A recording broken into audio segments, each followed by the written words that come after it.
Welcome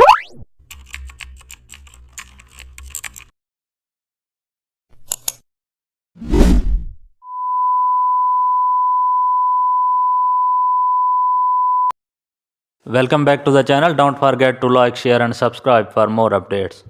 Today we are explore powerful vanishing point workflow in Photoshop. This tool is ideal when you want to place new graphics into angled surfaces. Begin by selecting a clean image that has strong perspective lines. Open the vanishing point panel and draw your plane along the correct edges. Make sure the plane is proportional and follows the depth accurately. Now copy any logo or design you want to embed into the surface. Rotate it inside the vanishing point window, not on the main canvas. As soon as you drop it in, the design automatically adopts the perspective. You can resize and